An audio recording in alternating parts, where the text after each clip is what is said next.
আপনাদের কাছে আমি যতটুকুন কথা বললাম এইটুকুন আবেদন করব, আল্লাহ তাআলা যেন আমাদেরকে সূরা ইখলাস নিয়মিত তিলাওয়াত করার তৌফিক দান করুন। সবাই বলে আমিন। এবং বেশি থেকে বেশি যে আমি যেন আমার জবান থেকে প্রত্যেক দিন সূরা ইখলাস কোনো কারণে ছুইটা না যায়, আমি যেন নিয়মিত সূরা ইখলাস তিলাওয়াত করি। যদি আমি করতে পারি আমার ফায়দা কি হবে? আমি একজন মুস্তাজাবুদ দাওয়া হতে পারবো। আমি যেই দোয়া করব রব্বুল আলামিন আমার দোয়া কি করবেন? সঙ্গে সঙ্গে আমার দিকে তাকান, কথা বলেন, সঙ্গে সঙ্গে কি করবেন? কবুল করে নেবেন। আর সূরা ইখলাস একবার পড়লে আর কিছু হোক না হোক কি হয়? 10 পারা কোরআন তিলাওয়াতের সওয়াব হয়। তা আমি যদি 3 বার তিলাওয়াত করি তাহলে আমি কত পারা কোরআন শরীফের সওয়াব পাবো? 30 পারা কোরআন তিলাওয়াতের সওয়াব পাবো। তো এইগুলি আমার আমল নামায় যেদিন দেওয়া হবে সেদিন আমি বুঝবো যে আমার হিসাব কি হয়ে দাঁড়িয়েছে। কারণ আমার দুইজন ফিরিস্তা আছে আমার দুই কাঁধে, আছে কিনা?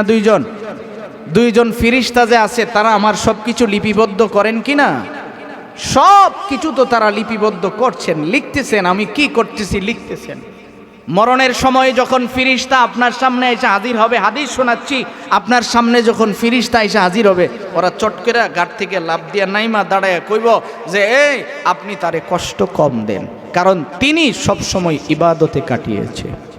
তো ফিরিস্তা যখন এই কথা বলবেন আপনার কোনো ভয় থাকবে? ওই যে রব্বুল আলামিন বলছেন তাতানাজ্জালু আলাইহিমুল মালাইকা, ফিরিস্তা তোমার সামনে আইসা তোমাকে সুসংবাদ দিবে আর বলবে আল্লাহ তাখাফু ওয়ালা তাহজান, তোমার কোনো ভয় নাই, তোমার কোনো পেরেশানিও নাই, টেনশন করো না, তুমি যাইবা আর জান্নাতে চলে যাইবা। সুবহানাল্লাহ। কেউকে তো এমন হয় যে শুধু জান্নাত দিবে এটা না, জান্নাত দেখাইয়া দিয়েছে। সুবহানাল্লাহ। রব একবারে জান্নাত তার চোখের সামনে ধরে তুলছে, ও যেন ওইদিকে তাকায়া জান্নাতের নিয়ামত দেখতেছেন, আর এই ফাঁকে ফিরিস্তা তার রূহ বের করে নিয়েছে।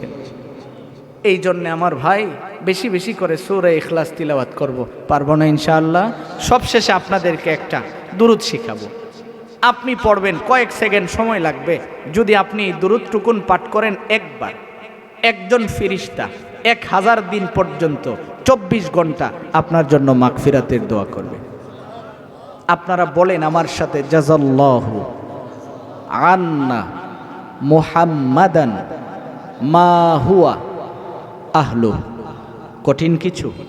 এই যে একবার পড়ছেন না, একজন ফিরিস্তা 1000 দিনের জন্য আপনার রিজার্ভ হয়ে গেছে, তিনি 24 ঘন্টা আপনার জন্য মাগফিরাতের দোয়া করবে।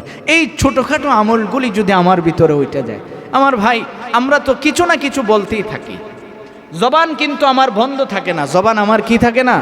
বন্ধ থাকে না, আমি কিছু না কিছু করি। আল্লাহ তাআলা তো বলছেন তুমি যদি তোমার এই কলবে আল্লাহর জিকির না ঢুকাও, ইবলিস কিন্তু ভিন্ন কিছু তোমার এখানে ঢুকায়া দিবে। তুমি মনে করো না যে এই কলবটা খালি থাকে, ভিন্ন কিছু কিন্তু তার ভিতরে উৎপাদন হয়। তো কাজেই তুমি এখান থেকে জিকিরই বের করো।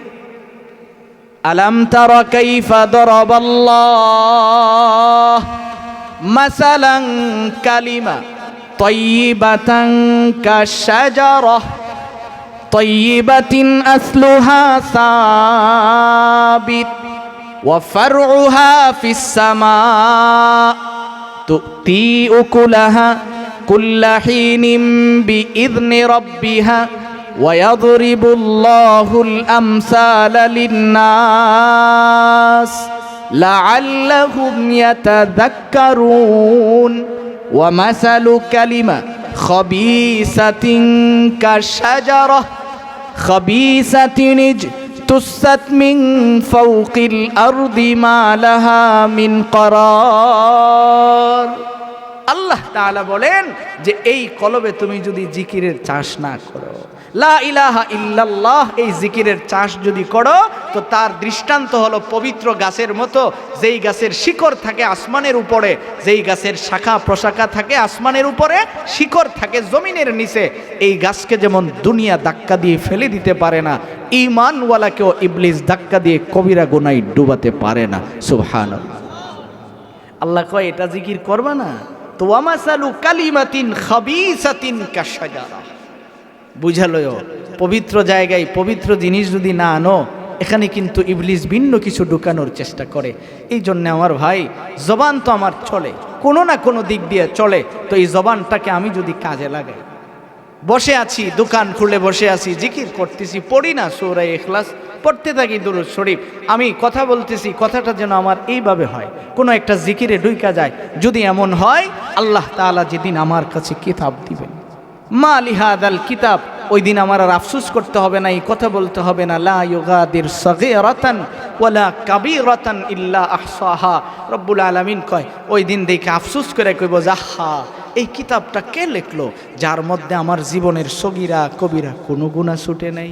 আল্লাহ তাআলা যেন আমাদের সকলকে এই কথাগুলির উপরে বুঝে শুনে আমল করার তৌফিক দান করুন, সকলে বলে আমিন।